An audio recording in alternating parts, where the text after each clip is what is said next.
regular board meeting, July 9th, 2024. All right. Yep, we do have 8 o'clock. Can everyone stand for the Pledge of Allegiance? I pledge allegiance to the flag of the United States of America and to the republic for which it stands, one nation under God, indivisible, with liberty and justice for all. Thank you, everyone.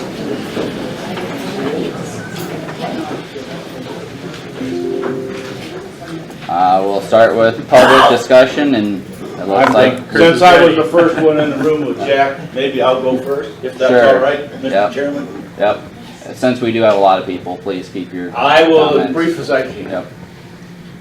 I'm concerned about where we're at today. We passed the budget, we cut a bunch of stuff.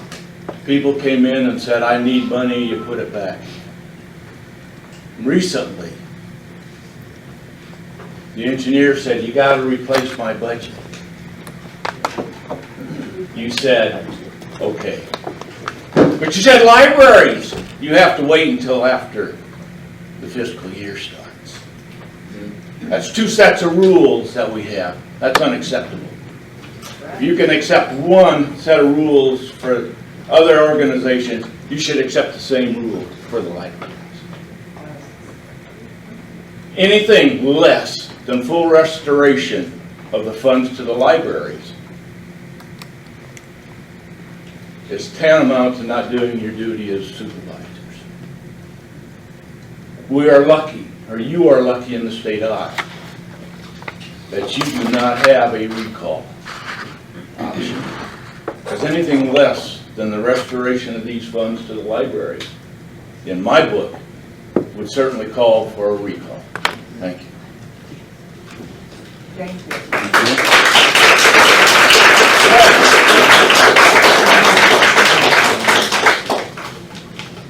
Anyone else for public discussion? Hi, I'm Lori Peterson. I am the director of the Fenton Public Library, and I will keep my comments short. But first of all, I wanted to thank all of you for agreeing to revisit this again. It's crucial, as you know. Our libraries are so important to all ages, and as we're looking towards the future, we need to make sure that we're safeguarding things for our children. Just to share a little information with you about how much our libraries are being used. This is for the Fenton Library only since April 22nd when we last met. Just to give you some numbers, and our town is 271 people if you're aware of the population. We had 966 people come through our doors since April 22nd. This is all data we're required to keep for the state library and for our annual reports. We had 696 items that were checked out just since April 22nd. We've had 366 people come and use the Wi-Fi that's available 24/7 at the library. We've had 115 tech consults where I've been helping people with technology, helping them with being able to develop computer skills, working with children on their homework, whatever it might be relating to technology.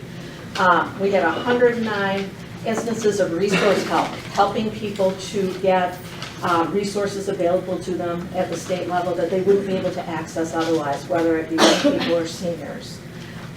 We had 68 people attending our book clubs. We had 34 students for our science, technology, engineering, and mathematics programs, again, just in the last month and a half. We've had 340 seniors who have come for their coffee and chat on the mornings that we're open. And our summer reading program, which just started last week, we've had 49 children attending that as well. You can see that this is the heartblood of these small communities.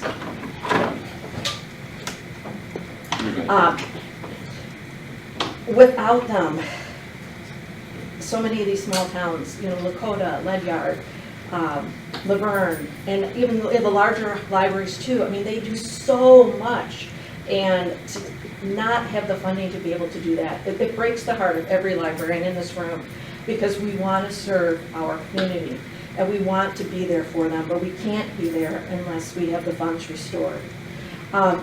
The other thing I'm going to ask is to please make a decision today. Please don't decide to just push it on down the road, because with the budgets that we have currently, the small libraries will need to close in the interim, and we don't want to see that happen. That's just basically extending the problem. Just a final thought. The decision that you are all going to make as far as the library funding is going to have ramifications for generations to come. And do you want your legacy as a board to be one that considers the needs of the constituents of your districts, people of all ages? Or do you want to be remembered as the board who strikes the final death blow to these small communities in our county? Thank you. You want to?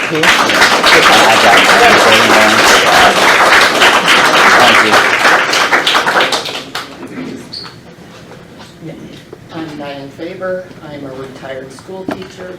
My very first year was at Iowa Lakes Community College, where I worked in the GED, and then it was called the Alternative Diploma Credit Program. So I worked with all the kids that were suspended, kicked out, failed the class. And I've also taught in West Bend, Bancroft, 1 year at Wesley, finished out at Laverne when the school closed. I can't begin to tell you how much I don't want to be up here. As a teacher, you are taught to stay out of it, stay neutral, watch your presence in the community on hot button issues. So for me to be up here tells you exactly how much I care, because I'd rather be anywhere else. As far as I'm concerned, Carter Wachter, thank you for bringing this up to a vote. You promised a yes vote. Keith, or excuse me, Kyle, you said that you guys had the money. You were just looking down the road to be fiscally responsible. And of you five, you were the one that voted no to the budget after being told. So I expect you to vote to refund our library today. You two, I've been listening to the meeting since this library thing came up. I understand this is your last year. You've always been saying, well, we're not going to be here, so, well, I'm going to ask you, okay, you are not going to be here, so don't destroy your legacies by going out or voting against all our small community libraries for all our little children. That's so valid. As a teacher, I know how much those summer reading programs mean. Having worked at the college, I know how much they mean. Because if a child isn't reading on grade level by 3rd grade, they're more apt to drop out of high school. They're never going to catch up with their reading. They'll have lower paying jobs, and they're more likely, those are the ones, and I know this because the only time I've been in a jail is to visit an inmate who was going off to prison, and I was giving them you have to take a GED test before you can actually take the formal GED test. You take a practice test. I know how much those libraries mean. I can also